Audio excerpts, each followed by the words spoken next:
Seat से BJP का उम्मीदवार घोषित। लखनऊ से खबर, गोला गोकर्ण सीट से बीजेपी का उम्मीदवार घोषित।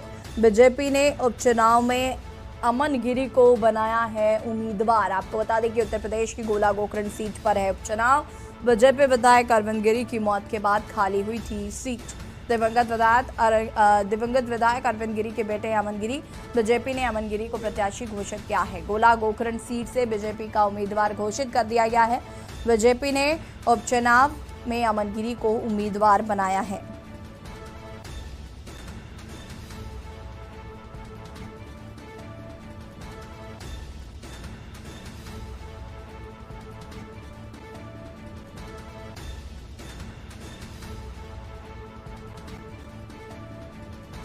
गोला गोकर्ण से आपको बता दें कि बीजेपी का उम्मीदवार घोषित।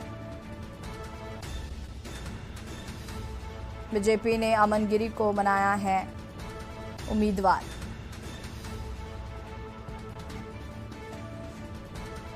बीजेपी विधायक अरविंद गिरी की मौत के बाद खाली हुई थी सीट।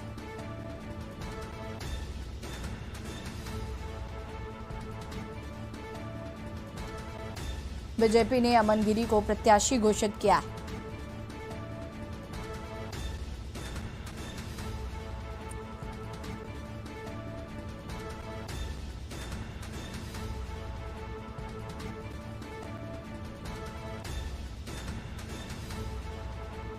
और ऐसी खबर पर ज्यादा जानकारी के लिए पॉलिटिकल एडिटर शबी हादर जी हमारे साथ जुड़ चुके हैं। शबी हादर जी, क्या कुछ जानकारी है? बीजेपी ने उपचुनाव में अमन गिरी को उम्मीदवार बनाया है, उन्हीं के बेटे हैं, अरविंद गिरी के बेटे ही हैं अमन गिरी। जी, अरविंद गिरी जो विधायक थे, 3 बार के विधायक थे, उनका लखनऊ आते समय हार्ट अटैक पड़ा था, देहांत हुआ था।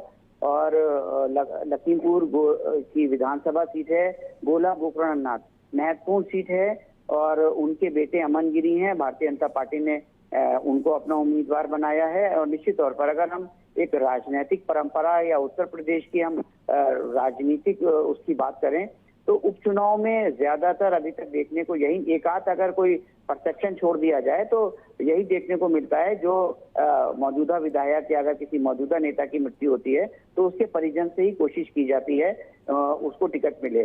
पत्नी को अमूमन जो है वो पार्टी जो है वो उत्तराधिकारी जो है वो के तौर के ऊपर अपना प्रत्याशी बनाती चली आ रही है। लेकिन खुद मुख्यमंत्री योगी आदित्यनाथ उनके घर गए थे शोक प्रकट करने के लिए और उसी समय तय हुआ था कि अमन गिरी को भारतीय जनता पार्टी चुनाव लड़ाएगी। तो निश्चित तौर के ऊपर काफी महत्वपूर्ण सीट है। लोकसभा चुनाव और जो निकाय चुनाव है उससे पहले इस चुनाव को होना है। तो देखना यही होगा कि यहाँ पर क्या होता है, किस तरीके से जो है वो रिजल्ट आता है। क्योंकि अगर हम गोला गोकर्ण नाथ या लखीमपुर खीरी की राजनीति की बात करें तो वहां पर इस समय समाजवादी पार्टी से भी जो टिकट की जो लेने की जो होड़ है या जो वहां पर टिकट की लाइन है, हालांकि सिंबल दे। शबी हादर जी, आवाज आ रही है आपको? जी, मैं सुन पा रहा हूँ आपको। जी शबी हादर जी, देखिए अभी कल तक की बात करें तो सिर्फ समाजवादी पार्टी ने अपना प्रत्याशी घोषित किया था। आज बीजेपी ने अपना ये उम्मीदवार घोषित किया है अमन गिरी को। जी, मैं वही कह रहा था आपसे कि कभी समाजवादी पार्टी का गढ़ हुआ करता था लखीमपुर खीरी। और अगर हम मुलायम सिंह यादव की बात करें तो पहली सभा वो लखीमपुर खीरी में करते थे। लेकिन इस वक्त लखीमपुर खीरी में भारतीय जनता पार्टी का वर्चस्व है और भारतीय जनता पार्टी से इस सीट पे कई प्रबल दावेदार के तौर पर सामने आ रहे थे। लेकिन जब मुख्यमंत्री योगी आदित्यनाथ अरविंद गिरी के घर पर शोक प्रकट करने गए थे, उसी समय तय हो गया था कि अमन गिरी को चुनाव लड़ाया जाएगा, क्योंकि उनकी पत्नी ने चुनाव लड़ने से मना कर दिया था। और अरविंद गिरी जो हैं वो अपने राजनीतिक वारिस के तौर पर अमन गिरी को आगे कर रहे थे। तो निश्चित तौर के ऊपर उपचुनाव है। मैं वही कह रहा था आपसे कि देखने वाली बात यही होगी कि पूर्व सांसद रवि प्रकाश वर्मा हो या फिर जिस गोला गोकर्ण नाथ की सीट हो, यहाँ से समाजवादी पार्टी कभी जीता करती थी। अरविंद गिरी भी समाजवादी पार्टी के टिकट पर कभी लगातार चुनाव जीते हैं। लेकिन हाल फिलहाल वो भारतीय जनता पार्टी को ज्वाइन किया था और